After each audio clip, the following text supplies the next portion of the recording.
Good morning বন্ধুরা, Karimganj daily নিউজে আপনাদের স্বাগত জানিয়ে শুরু করছি আজকের গুরুত্বপূর্ণ সংবাদ শিরোনামগুলি।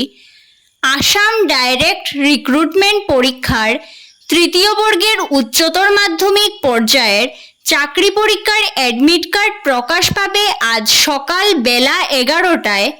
পরীক্ষার্থীরা অ্যাডমিট কার্ডটি ডাউনলোড করতে পারবে www.sebaonline.org অথবা asc.assam.gov.in ওয়েবসাইটের মাধ্যমে।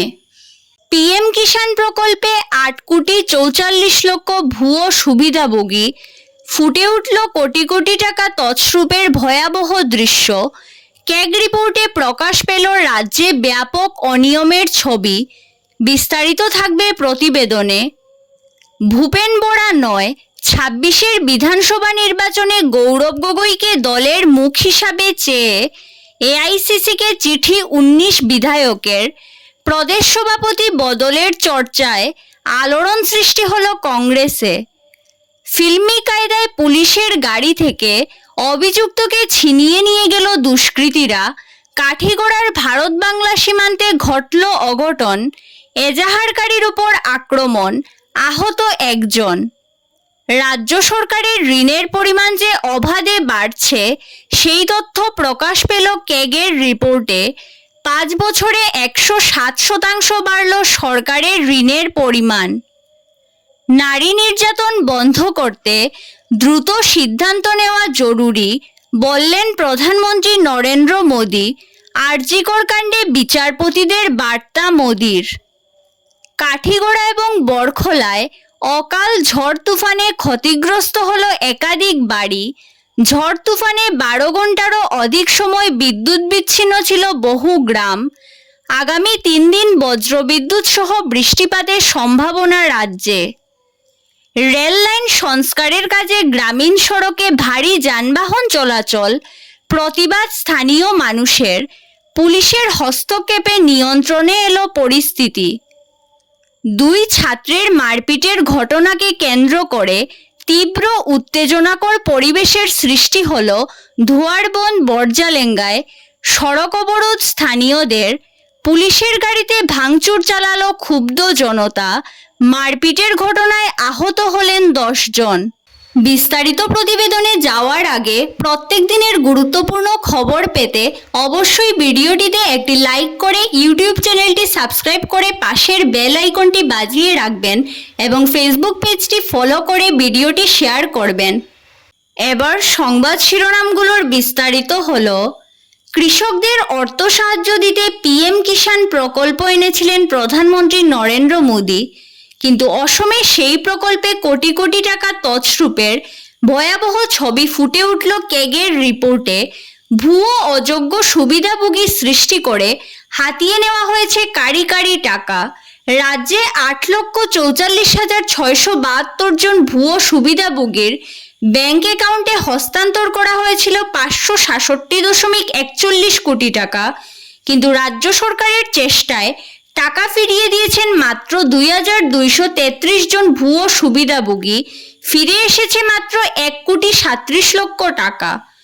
শুক্রবার বিধানসভায় দাখিল করা ক্যাগ রিপোর্টে ফুটে উঠেছে অসমে পিএম কিষাণ প্রকল্প রূপায়ণে এই অনিয়মের ছবি। মূলত ভুয়ো অযোগ্য সুবিধাভোগী সৃষ্টি করে টাকা আত্মসাতের চক্রান্ত করা হয়েছে। ক্যাগ রিপোর্ট অনুযায়ী প্রতিটি জেলায় অযোগ্য ভুয়ো সুবিধাভোগী সৃষ্টি করা হয় প্রচুর সংখ্যায়। ভুয়ো অযোগ্য সুবিধাভোগীর মোট সংখ্যা হচ্ছে 8,44,672 জন। এর মধ্যে সর্বাধিক বরপেটা জেলায় 2,03,839 জন। 26-এর বিধানসভা নির্বাচনে গৌরব গগৈকে দলের মুখ করতে চাইছেন একাংশ বিধায়ক, সাংসদ সহ কর্মকর্তারা। প্রদেশ সভাপতি পদে ভূপেন বরাকে আর চাইছেন না তারা। নয়া সভাপতি হিসেবে চাইছেন সাংসদ গৌরব গগৈকে। বিষয়টি ইতিমধ্যে দলের দিল্লির হেডকোয়ার্টার পর্যন্ত গড়িয়েছে। দলীয় সূত্র এমনটা দাবি করলেও বর্তমান প্রদেশ কংগ্রেস সভাপতি সহ কেউই এ বিষয়ে কোনো খোলাসা করছেন না। মিডিয়া রিপোর্ট বলে কৌশলে দাবি, প্রদেশ কংগ্রেস সভাপতি ভূপেন বরার শনিবার আরও এক ধাপ এগিয়ে প্রদেশ কংগ্রেসের কার্যকরী সভাপতি জাকির হোসেন সিকিদার বলেছেন, প্রদেশ কংগ্রেস সভাপতি বদলের চর্চার সত্যতা নেই। জাকির হোসেন এমনটা দাবি করলেও প্রদেশ কংগ্রেস সূত্রের দাবি, গৌরব গগৈকে প্রদেশ সভাপতি পদে বসাতে অতি তৎপর হয়ে উঠেছেন একাংশ বিধায়ক, সাংসদ ও প্রদেশ স্তরের কর্মকর্তা। এক মামলার অভিযুক্তকে পুলিশের কাছ থেকে ছিনিয়ে নিয়ে গেল একাংশ উত্তেজিত লোক। শনিবার সন্ধ্যায় কাঠিগড়ার ভারত বাংলা সীমান্তের আমতলা বাজারে ঘটেছে চাঞ্চল্যকর এমন ঘটনা। ফিল্মি কায়দায় পুলিশের কাছ থেকে অভিযুক্তকে ছিনিয়ে নেওয়ার পর মামলাকারীদের উপর আক্রমণও চালায় অভিযুক্ত ব্যক্তির সাঙ্গপাঙ্গরা। এতে গুরুতরভাবে আহত হয়েছেন এক ব্যক্তি। মামলার তদন্তকারী আধিকারিক নিজে এমন ঘটনার সত্যতা স্বীকার করেছেন। 5 বছরে 107% বেড়েছে সরকারের ঋণ। রাজ্য সরকারের ঋণের পরিমাণ যে চড়চড় করে বাড়ছে, কেগের রিপোর্টে উন্মোচিত হয়েছে সেই তথ্য। 2018-19 সাল থেকে 2022-23 সালের মধ্যে সরকারের ঋণের পরিমাণ বৃদ্ধি পেয়েছে 107%। ওই সময়কালে রাজ্য সরকারের ঋণের পরিমাণ 59,42,561 কোটি টাকা থেকে বৃদ্ধি পেয়ে হয়েছে 1,23,21,480 কোটি টাকা। এর মধ্যে রয়েছে খোলা বাজার থেকে সংগৃহীত ঋণও। মোট ঘরোয়া উৎপাদনের সঙ্গে বকেয়া ঋণের হারও 19.21% থেকে বৃদ্ধি পেয়ে হয়েছে 24.98%। শুক্রবার বিধানসভায় পেশ করা হয়েছে 2023 সালের 31 মার্চ অবধি রাজ্যের আর্থিক অবস্থার উপর কেগের রিপোর্ট। রাজ্যের ঋণের বোঝা বৃদ্ধির ছবি ধরা পড়েছে সেখানে। অতিরিক্ত ঋণ গ্রহণের ফলে অর্থনীতিতে বিরূপ প্রভাব পড়তে পারে। কঠিন হতে পারে অর্থনীতিকে স্থিতিশীল করা। নারী নির্যাতন রুখতে আইনগুলিকে আরও সক্রিয় করার বার্তা দিলেন প্রধানমন্ত্রী নরেন্দ্র মোদী।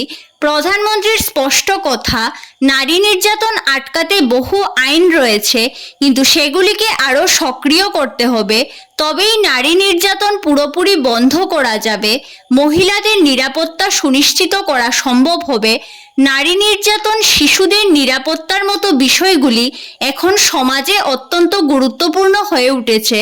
মহিলাদের নিরাপত্তা নিশ্চিত করার জন্য দেশে অনেক কঠোর আইন তৈরি হয়েছে, কিন্তু সেই আইনগুলিকে আরও সক্রিয় করে তোলা প্রয়োজন।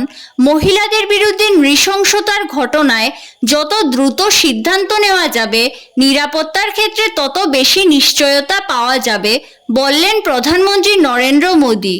দক্ষিণ হাইলাকান্দির কিল্লারবাগ এলাকায় ধলেশ্বরী নদীতে তলিয়ে যাওয়া বিধ্বস্ত রেল সড়ক দ্রুত সংস্কার করে মিজোরামের সঙ্গে রেল যোগাযোগ চালু করতে চাইছে রেল বিভাগ। সেই সূত্রে এক্সকেভেটর, হাইড্রা ক্রেন ইত্যাদির মতো ভারী যানবাহন গ্রামের সড়কে নিয়ে এসে ধলেশ্বরী নদীর ভাঙনে বিধ্বস্ত সড়কের কাজ শুরু করতে গেলে বিপত্তি দেখা দেয়। কিল্লারবাগের গ্রামীণ সড়ক দিয়ে এসব ভারী যানবাহন প্রবেশে বাধা দেন গ্রামবাসীরা।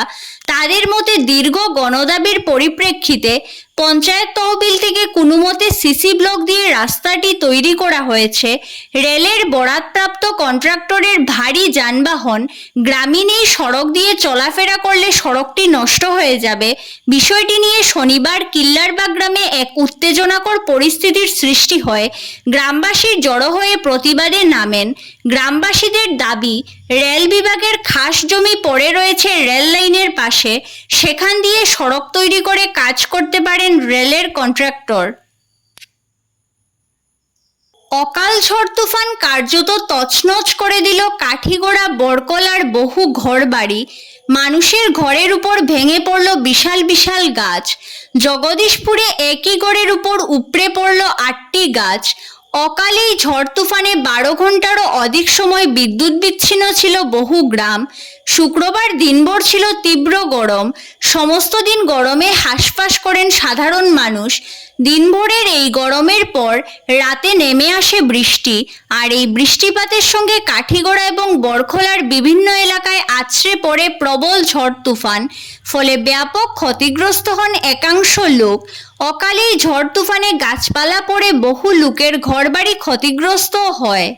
ধন্যবাদ সবাইকে।